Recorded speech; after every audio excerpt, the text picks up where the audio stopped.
Jackson Merrill, according to FanDuel, has overtaken Paul Skenes as a new front runner for the National League Rookie of the Year. Paul Skenes was minus. You're the occasional better. This means very little to me. Okay. Not entirely sure how this works. Seems rather steep from the little that I do know about odds. But it says Paul Skenes was minus 5,000 to win the National League Rookie of the Year about a month ago. And Jackson Merrill is now the minus 120 favorite to take home the award. So that means you have to bet $5,000 to win 100. No, so I understand that, but I'm saying in terms of like odds that's obnoxious. It's Paul Skenes was not that much of a lock a month ago, was he? That's like a lock. That's like a absurd for sure lock. So I don't know why that's. I can see minus 500, but minus 5,000 is nuts. It kind of makes sense though, if we're being honest, because, I mean, you got to remember there were people pulling for Paul Skenes. I mean, in addition to wanting him to start the All-Star game, but there were people making cases for him to win the Cy Young. Mm-hmm. So I'm like, okay, maybe we take a step back. Yeah. Kind of clear our glasses a little bit and look at it a little more clearly and go, maybe we, not you and I, but maybe collectively the baseball world was a little in over their heads on giving Paul Skenes a Cy Young. Yeah. Just a thought. Just a lot of hype going on there. But I think with like the Padres being in the hunt, I know this isn't a part of the equation, but it kind of is. The Padres being in the hunt, the Pirates not. I'm assuming there's going to be like a kind of a ramp down for Paul Skenes going forward the rest of the year. I've heard that they're not shutting him down. Freaking Harley Davidson out here. Got a motorcycle rally outside your window? Goodness, dude. They're not shutting him down. I don't know what the plan is to. I'm going to go ahead and say there's going to be like a innings limit. A tapering off. Yeah. That's fair. But yeah, I mean, Jackson's been out of his mind. Every time I look at a Padres highlight, he's doing something. He's making a crazy, insane play in center. He's hitting like a go-ahead home run, a game-tying home run.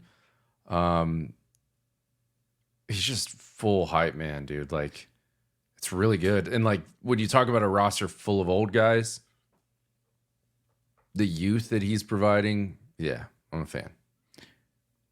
And he's been doing it all year.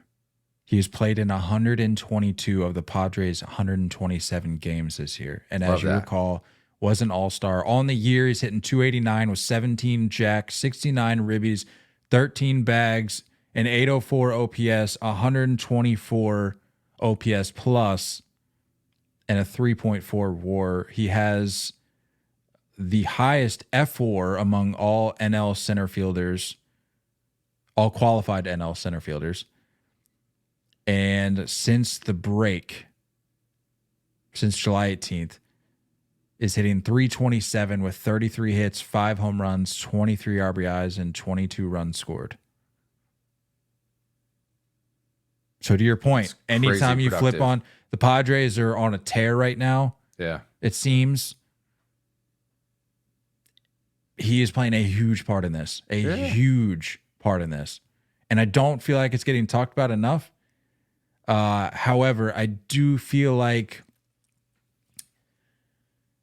I don't know. It just goes back to how much people were in love with Paul Skenes, to where it's like, okay, if Jackson Merrill's been doing this all year, like if he's been putting up numbers worthy of this award all season, where was this dialogue earlier in the year?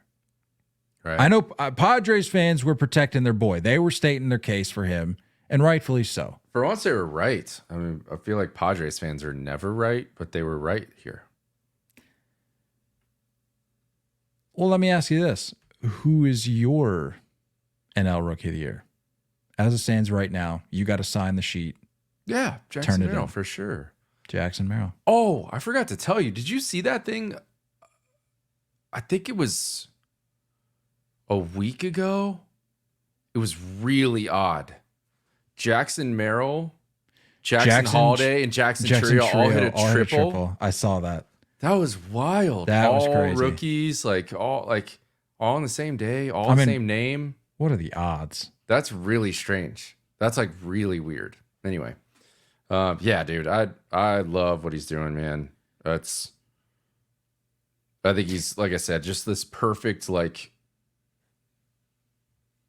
just energy boost and youth, and like, I love that they've given him a chance. This is what I freaking told you guys, dude. Mike Schilt deserves a lot more love and a lot more credit than he gets. And I'm going to go ahead and assume it's him, maybe a combination of him and Preller, that are like, you know what? From the jump, let's start this season. Let's let this kid just go. He broke camp with them, and they've given him a shot every day, written him into the lineup every day. It's so refreshing to see that. There's no like manipulation of time. There's no, tough skid for 2 weeks. Let's sit him down. Like, they've just let him play. And he's surrounded by vets. He's surrounded by professional hitters. He's surrounded by gold glovers. He's surrounded by, like, I don't know, really good clubhouse.